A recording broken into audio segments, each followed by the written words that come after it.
गांव से निकले 16 लोगों के दल में अब कुछ ही लोग बचे थे। दल के बचे हुए लोग उन लोगों को वापस जाता हुआ देखकर थोड़े हताश हो गए। लक्ष्मण भी हताश थे। उन्होंने बाकी लोगों की तरफ देखा और कुछ कहते, तभी एक आदमी ने कहा, यहाँ जो भी मौजूद है वो अपनी मर्जी से आपके साथ आगे आ रहा है। हमारे साथ जो होगा उसके लिए हम खुद जिम्मेदार हैं, इसलिए आप खुद को दोष ना दें या अपने आप को अपराधी ना समझें। लक्ष्मण एक हाथ से जलती मशाल और दूसरे हाथ में हथियार लेकर आगे बढ़ने लगे। वापस गए लोगों की वजह से दल के बाकी लोगों का हौसला भी टूट गया था। बगैर कुछ बोले सब भीतर और भीतर जाने लगे। अब आगे अपने रास्ते में आने वाले पेड़ों की टहनियां तोड़ते हुए लक्ष्मण की आंखें नम हो गई थी, जैसे उनकी हिम्मत भी अब जवाब देने लगी। जंगल में चलते चलते लक्ष्मण बीच बीच में अपने दल के साथियों को देखते। उधर पेड़ के नीचे बैठे सत्तू के सामने जलती आग की लपटें कम होने लगी। सत्तू ने अपने आसपास पड़ी लकड़ियां आग में फेंकनी शुरू की, जिससे आग दोबारा जल उठी। तभी उसके कानों में एक आवाज गूंजने लगी। जिस साथी के हाथ पैर बांध दिए थे वही औरत की आवाज में बोल रहा था, कब तक आंखों पर पट्टी बांध कर बैठा रहेगा? वो तो वापस नहीं आने वाली। जिंदा रहना चाहता है तो इसे लेकर यहाँ से चला जा। इतना कहकर वो जमीन पर रेंगता हुआ सत्तू के करीब आने लगा। सत्तू के कानों पर उसके घसीटने की आवाज आने लगी, पर वो बेबस थे। उसका दिल भी जोर जोर से धड़कने लगा। तभी घसीटते हुए वो आदमी उनके पैर तक आ गया और बोला, बहुत भूख लगी है। सत्तू सिर्फ उसकी आवाज सुनने की कोशिश कर रहे थे। सत्तू के पैर के पास आकर लेटे उस आदमी ने सत्तू के पैर को धीरे से घुसाते हुए सत्तू की तरफ देखकर बोला, इंसानी रक्त की खुशबू भूख को कई गुना ज्यादा बढ़ाती है। कहते हुए उसने अपना मुंह पूरी तरह से खोल दिया और एक दर्दनाक चीख से पूरा जंगल थर्रा उठा। वो आवाज हर किसी ने सुनी, पर एक दूसरे की तरफ देखकर वे खामोश रहे। हर कोई अपनी चारों तरफ फैले उस घने जंगल पर नजरें घुमाते जा रहा था। सब कुछ शांत था। आवाज आ रही थी तो पैरों के नीचे कुचलती सूखी पत्तियों की। पर ये सन्नाटा कहाँ ज्यादा देर तक रहने वाला था। अगले ही पल उस गहरे सन्नाटे को चीरती हंसी गूंज उठी और सभी के कदम एक ही जगह थम गए। हर कोई खौफजदा निगाहों से एक दूसरे की तरफ देखने लगा। पर तभी वह हंसी रुक गई और दोबारा एक गहरा सन्नाटा चारों तरफ छा गया। सभी का गला सूख गया था। पसीने से तरबतर वे संभल कर एक एक कदम आगे चल रहे थे। अब दोबारा वही आवाज गूंज उठी, मुझे यहाँ से निकालो, बाबा जल्दी आओ। सभी ने बच्ची की वो दर्द भरी आवाज सुनी, पर समझ नहीं आ रहा था कि आवाज आ कहां से रही है। अपना हाथ ऊपर उठाकर लक्ष्मण ने सबको रोकने का इशारा किया। सब अपनी अपनी जगह रुककर लक्ष्मण की तरफ देखने लगे। लक्ष्मण पल भर वहीं खड़े रहे और आंखें बंद कर उस आवाज की दिशा समझने की कोशिश करने लगे। और दोबारा वही आवाज आई। बाबा रुक क्यों गए? वो आवाज सुनकर उन्होंने एकदम से अपनी आंखें खोली और अपनी दाईं तरफ देखा। वहाँ घनी झाड़ियों के बीच कुछ था। लक्ष्मण ने मशाल आगे बढ़ाई ताकि रोशनी में वो नजर आ सके। झाड़ियों के बीच में से एक आंखें नजर आ रही थी। मुझे जल्दी यहाँ से निकालो बाबा। हाँ बेटी, फिक्र मत करो, मैं तुम्हें बचा लूंगा। इतना कहकर अपने साथी के हाथ में मशाल दी और कोयते से झाड़ियों को हटाने लगे। पर झाड़ियां हटाकर जैसे वे उस जगह पहुंचे वहाँ पर बच्ची कहीं नहीं थी और दोबारा पीछे से उसकी आवाज आई। बाबा। सबने मुड़कर आवाज की तरफ देखा। वो लड़की उनके पीछे उसी संकरे रास्ते पर खड़ी थी। खुले बालों से उसका चेहरा पूरी तरह से ढका हुआ था। उसकी फ्रॉक कहीं जगह कटी फटी थी।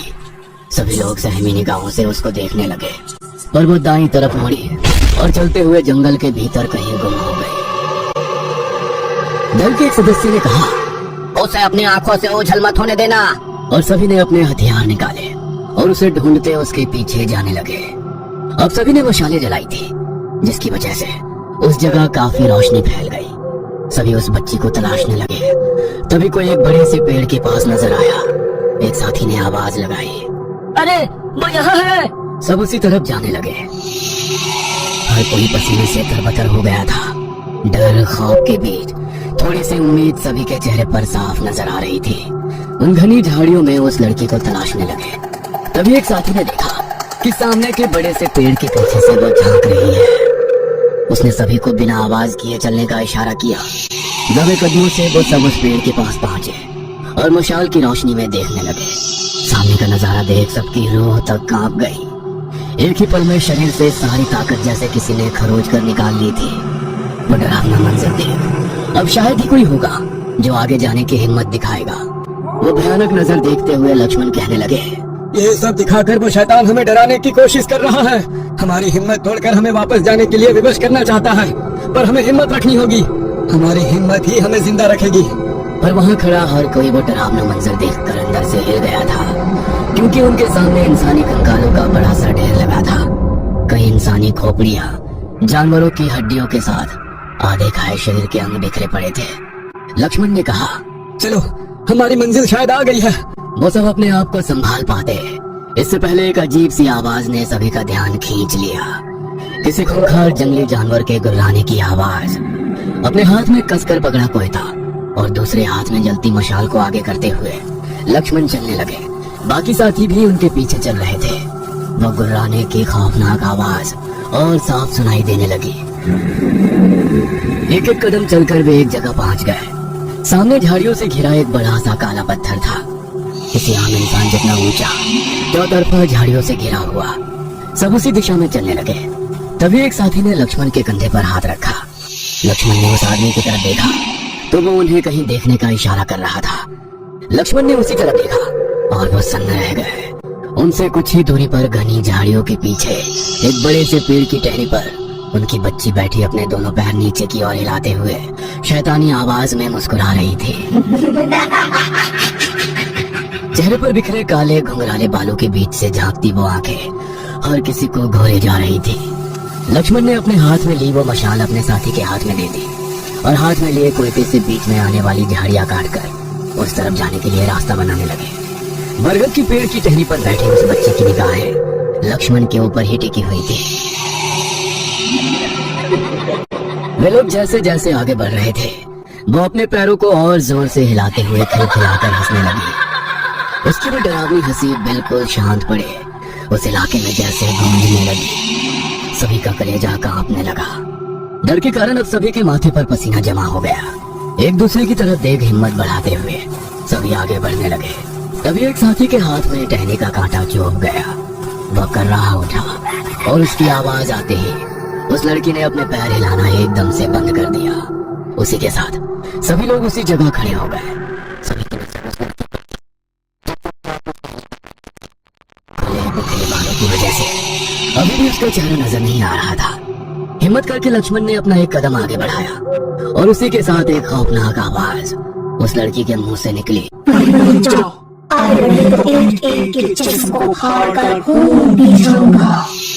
वो खौफनाक आवाज को सुनकर सभी के पैर मानो जैसे जमीन के भीतर ही धंस गए थे। सब एक दूसरे की तरफ देखने लगे। बेटी, मैं तुम्हारा पिता हूँ, तुम्हें यहाँ से ले जाने आया हूँ। लक्ष्मण की बात सुनकर टहनी पर बैठी लड़की अजीब सी आवाज में जोर जोर से हंसने लगी। पर अगले ही पल वह एकदम से चुप हो गई। गुस्से से गुर्राते हुए वो नीचे घनी झाड़ियों के बीच कूद पड़ी। अब सिर्फ उसकी गुस्से आंखें ही नजर आ रही थी। लक्ष्मण ने झाड़ियों को हटाना शुरू किया। उनकी बेटी कुछ ही कदम दूर झाड़ियों के बीच जख्मी हालत में जमीन पर खड़ी थी। झाड़ियों के भीतर जाते वक्त उनका शरीर भी नुकीले कांटों से जख्मी होकर लहूलुहान हो रहा था। वह जैसे जैसे झाड़ियों के बीच पहुंचे और जमीन पर चुपचाप खड़ी अपनी बेटी का हाथ पकड़ा, उसी के साथ एकदम से उस लड़की ने आंखें खोली और गर्दन झट से घुमाते हुए लक्ष्मण की तरफ देखते हुए अपना हाथ झटक कर लक्ष्मण के हाथ से छुड़ा लिया। मशाल की लाल पीली रोशनी में खून से लथपथ उसके चेहरे पर शैतानी हंसी काफी भयानक लग रही थी। उसे देखकर लक्ष्मण का जैसे गाल ही सूख गया था। अगले पल अजीब सी मुस्कुराहट भरे चेहरे से लक्ष्मण की तरफ देखकर कहा, तू मेरे मुंह से निकाला छीने आया है और तुझे लगता है तू उससे कामयाब होगा। लक्ष्मण सबसे आगे उस बच्ची से कुछ ही कदम पर थे और उनके पीछे उनके बाकी के साथी। पर उस लड़की का वो रूप देखकर किसी की भी हिम्मत नहीं हो रही थी कि 2 कदम भी आगे बढ़ाए। लक्ष्मण की आंखों में आंखें डालकर उस लड़की ने कहा, क्या हुआ? आगे आने की हिम्मत नहीं हुई। उसका हाथ पकड़ो और खींचकर यहाँ से ले जाओ। इतना कहकर लड़की ने अपना जख्मी खून से लथपथ हाथ धीरे धीरे उनके सामने किया। उसका हाथ लक्ष्मण के सामने था, फिर भी उसे पकड़ने की हिम्मत नहीं हो रही थी, क्योंकि पता नहीं वो उन्हीं की बेटी थी या कोई छलावा जो उन्हें दोबारा भटकाना चाहता था। पर बगैर कुछ सोचे लक्ष्मण ने कहा, फिक्र मत करो बेटी, मैं तुम्हें यहाँ से ले जाऊंगा। इतना कहकर लक्ष्मण ने हिम्मत करके अपनी बेटी का हाथ कस के पकड़ा और उसे उस कांटों भरी झाड़ियों से बाहर खींचने की कोशिश करने लगे। पर वो टस से मस नहीं हो रही थी। वहाँ खड़े लोगों की आगे बढ़ने की हिम्मत नहीं हो रही थी। तभी लक्ष्मण के भाई ने उनका हाथ पकड़ा। फिर दूसरा भाई आगे आया और देखते ही देखते बाकी के लोगों ने भी अपनी मशालें जमीन में गड़ा दी और एक दूसरे का हाथ पकड़कर जैसे चैन बना ली। सारे लोग मिलकर अब उस लड़की को उन कांटों भरी झाड़ियों से बाहर खींच रहे थे, पर वो लड़की हिल तक नहीं रही थी। तभी उस लड़की ने लक्ष्मण की आंखों में देखा और अपना हाथ छुड़ाकर उनका हाथ पकड़ लिया। लक्ष्मण हैरान होकर उसकी तरफ ही देख रहे थे और उस बच्ची ने लक्ष्मण को अपनी तरफ खींचना शुरू किया। उसकी ताकत इतनी थी कि सब उसकी तरफ खींचे चले जा रहे थे। उस लड़की ने एकदम से लक्ष्मण का हाथ और कस के पकड़ा और उन्हें झट से आगे खींचकर दूसरे हाथ से उनकी गर्दन पकड़ ली और उनके बिल्कुल पास जाकर कहा,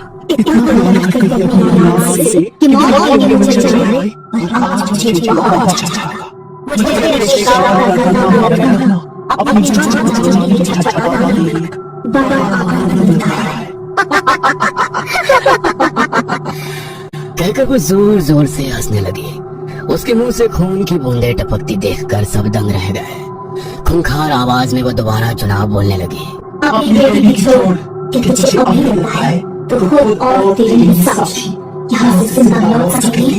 लक्ष्मण चुपचाप उसकी बात सुन रहे थे और वो चुप हो गई। एक डरावना सन्नाटा चारों ओर फैल गया और तभी लक्ष्मण के कानों पर वही आवाज पड़ी, मैं तुम लोगों को यहाँ से जिंदा जाने दूंगा। लड़की तो लक्ष्मण के सामने थी और हंसते हुए उन्हीं को देख रही थी। तो फिर ये आवाज किसकी थी? लक्ष्मण ने धीरे से गर्दन घुमाकर पीछे देखा तो हाथ में मशाल लिए खड़ा उनका एक साथी उस लड़की की आवाज में हंसते हुए बोले जा रहा था, मैं यहाँ से किसी को भी जिंदा वापस नहीं जाने दूंगा।